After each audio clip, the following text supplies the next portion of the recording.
वक्त हमारे साथ एक बेहद खास मेहमान जुड़ रहे हैं। हमारे साथ जुड़ रहे हैं ए बाला सुब्रमण्यम साहब, जो कि एमडी और सीईओ हैं आदित्य बिरला सन लाइफ पीएमसी के। सर, बहुत स्वागत है आपका जी बिजनेस पर। और अब तो फाइन प्रिंट्स भी आ गए, तो मेरा पहला सवाल सर आपसे यही होगा कि ओवरऑल ये बजट अब आपको कैसा लग रहा है सर? अच्छे ऐलान है या आपको लगता है कुछ मिसिंग है? नहीं, मेरे हिसाब से ओवरऑल बजट बहुत बढ़िया बनाया है ये बार। मैं भी कल का रेटिंग के हिसाब से दिया था, आउट ऑफ 10 9 आउट ऑफ 10 का रेटिंग में दिया था। क्योंकि ये बजट में जो common man middle class income के लिए जो एड्रेस करना है वो एड्रेस किया है। अब जो 12 लाख रुपया का जो बोला था, तब तक आपको टैक्स पे करने की जरूरत नहीं है। That is something is very very bold step they taken. और दूसरा एक एक्चुअली हमेशा आई थिंक देश में अगर दुनिया दुनिया में देखते हैं, सबका फिस्कल डेफिसिट कम होते जा रहे हैं, फिस्कल डेफिसिट बढ़ाते जा रहे हैं। यूएस में फिस्कल डेफिसिट का बड़ा प्रॉब्लम है एक्चुअली। पर India is only country fiscal deficit कम किया हुआ एक्चुअली। नेक्स्ट ईयर के लिए 4.4% फिस्कल डेफिसिट बनाया।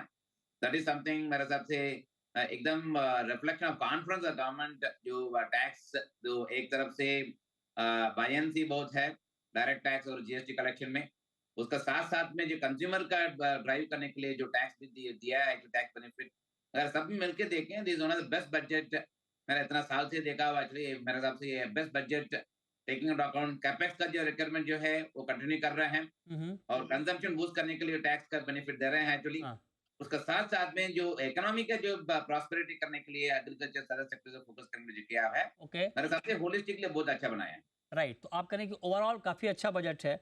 अच्छा, आपने कंजम्पशन का जिक्र किया सर, और बजट की थीम भी इस बार कंजम्पशन थी। मैं आपसे जानना चाहूँ, कल हमने शेयर मार्केट में जो कंजम्पशन के स्टॉक्स थे उसके ऊपर इसका इम्पैक्ट भी देखा। लेकिन मैं जानना चाहता हूँ, क्या ये जो कंजम्पशन को लेकर एक बूस्टर डोज या यूँ कहें कि जो टैक्स में राहत मिली है उसका काम यहाँ पे हो रहा है, लेकिन क्या ये इतना आसान होगा कि कंजम्पशन के का जो फ्लेवर है उसको आगे मेंटेन रखा जाए? क्योंकि इन्फ्लेशन को लेकर भी एक चैलेंज बीच बीच में आता रहता है। तो ये कंजम्पशन का सेंटीमेंट बूस्ट रहे लंबे समय तक, क्या आपको लगता है कि इन ऐलानों से हो जाएगा या कुछ बीच बीच में और देना पड़ेगा? नहीं, मेरे हिसाब से ये तो शुरुआत हुआ एक्चुअली। ये शुरुआत मेरे हिसाब से अच्छी तरफ से शुरुआत हुआ है। अगर नंबर के हिसाब से देखते हैं, 1 लाख करोड़ का नंबर जो क्रेडिट जो दे दिया एक्चुअली टैक्स का बेनिफिट के हिसाब से, जो सब मिडिल क्लास इनकम के लिए टैक्स पेयर के लिए जो दिया है, उसका मल्टीप्लायर इफेक्ट अगर देखते हैं अबाउट 3 to 4 टाइम्स का मल्टीप्लायर इफेक्ट रहते हैं। अगर वो बेसिस में देखते हैं, 4 लाख करोड़ का खर्चा हो सकता है एक्चुअली दुनिया में। और दूसरा है कि एक्चुअली लास्ट 2-3 साल में मोर देन इन्वेस्टमेंट स्पेंडिंग के लिए जो लोग जो बहुत कोशिश कर रहे हैं, क्योंकि lifestyle is changing, rural India is changing, aspiration levels are changing. अगर वो बेसिस में अगर देखते हैं, मेरे हिसाब से ये जो टैक्स बेनिफिट दिया हुआ एक्चुअली पूरा का पूरा शायद ईएमआई के लिए यूज करेंगे, घर खरीदने के लिए यूज करेंगे और घर का सामान खरीदने के लिए यूज करेंगे। जो स्पेंडिंग जो पहले जो कम होते थे, बोरो करके जो स्पेंडिंग करते थे, अभी बोरो करके स्पेंडिंग करने की जरूरत नहीं है, क्योंकि खुद का अगर टैक्स के हिसाब से भी अगर बेनिफिट आ गया है, वो बेसिस में खर्चा कर सकता है। सो मेरा राइट, ये कहना है एक्चुअली पहले लोग सबसे सबसे पूछते हैं एक्चुअली इसका सेविंग कैसे करें।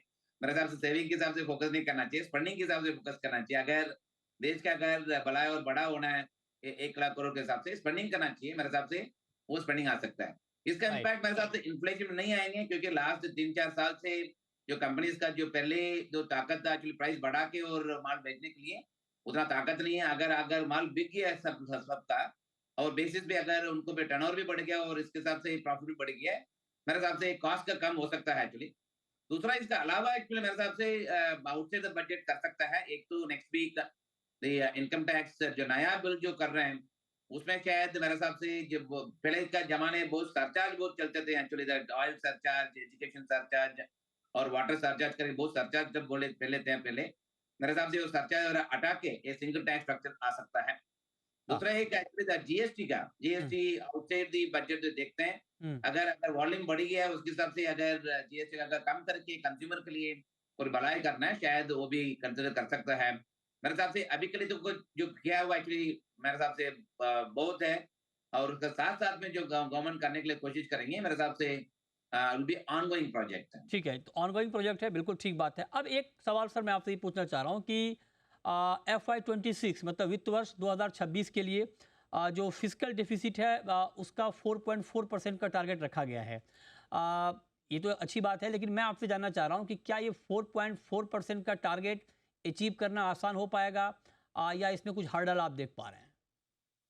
नहीं, मेरे हिसाब से अचीव करना उतना उतना तकलीफ नहीं होगी, क्योंकि जो जीएसटी कलेक्शन और डायरेक्ट टैक्स कलेक्शन का लास्ट 3-4 साल से जो बायंसी जो हम लोग ने देखा हुआ एक्चुअली, ये बायंसी इकोनॉमिक ग्रोथ का वजह से कल अकेले नहीं आया है। और जो कंप्लायंस के हिसाब से जो अडेरेंस का कंप्लायंस जो टैक्स पे करके पीसफुली लिव करना है, वो बेसिस पे सब लोग जो टैक्स पे करके आज के दिन पे जो कर रहे हैं, मेरे समझ से बायंसी टैक्स कलेक्शन में जो है, I think that will continue to support. और इकोनॉमिक ग्रोथ का जो है आज के दिन पे स्लो डाउन इकोनॉमिक ग्रोथ है लास्ट ईयर का।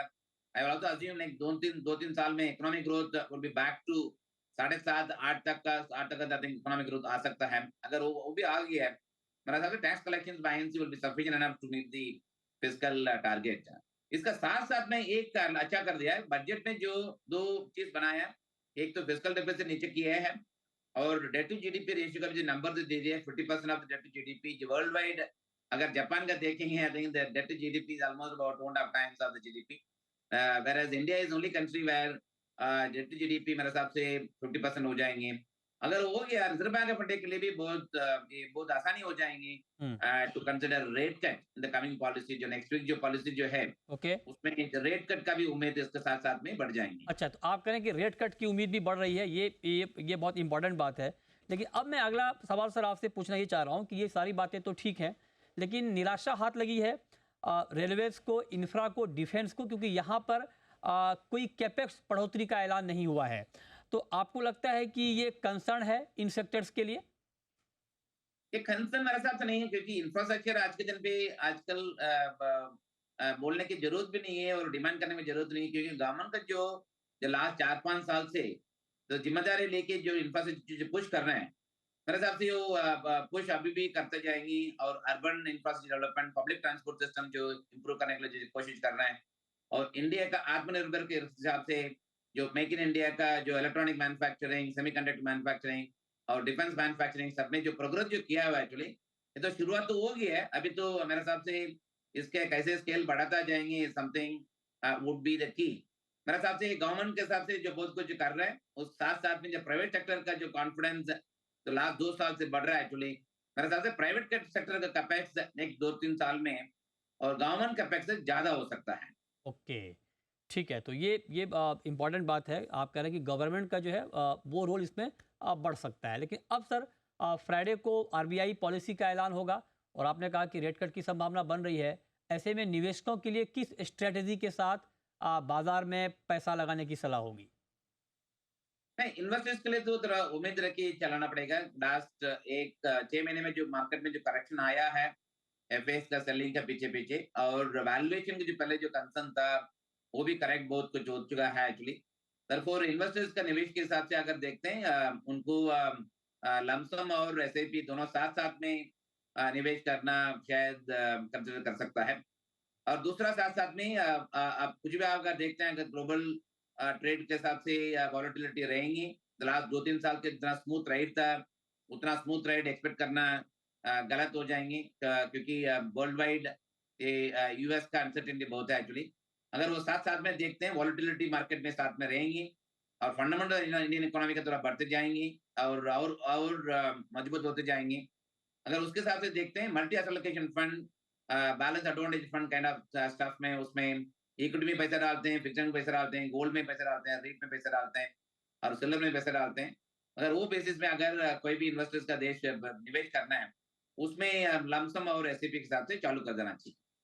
ने बताया, मैं एक छोटा सवाल आपसे, ये आउट ऑफ द बॉक्स सवाल हो सकता है, जो आपने ये रिकमेंडेशन दिया है, क्या इस पर एफआईआईज को भी गौर करना चाहिए? मतलब ये जानना चाहता हूँ कि इस बजट में क्या विदेशी निवेशकों के लिए कोई सिग्नल है या कोई उनका भरोसा बढ़ाने वाली बात है? आपको लगता है कि इससे कुछ उनकी वापसी और बेहतर तरीके से हो पाएगी?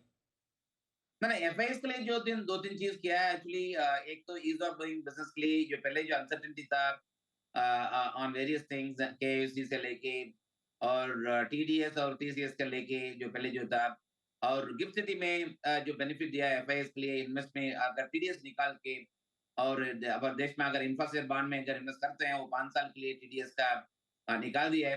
ये सब मेरे हिसाब से एफआईएस के लिए बहुत फेवरेबल है। और एफआईआईस आज के दिन पे जो लास्ट ईयर जो बेचा है एक्चुअली जोर से, एक बार रुपी डिप्रिसिएशन का अगर सेटल हो गया है समवेयर अराउंड 88 89 का अगर सेटल हो गया है और बैलेंस ऑफ पेमेंट भी इतना ठीक से चल रहा है अपना ओके और इंटरेस्ट रेट कट का भी अगर चालू हो जाएगा मेरे हिसाब से एफआईआई का आई थिंक रिवर्सल फ्लोज 2025 में आ सकता है। ओके, तो आप कह रहे हैं कि विदेशी निवेशकों के लिए इस बजट में है और उनका भी जो सेंटीमेंट है थोड़ा मजबूत होगा। बहुत शुक्रिया सर आपका हमारे साथ जुड़ने के लिए और बजट के फाइन प्रिंट्स पर डिटेल में बात करने के लिए।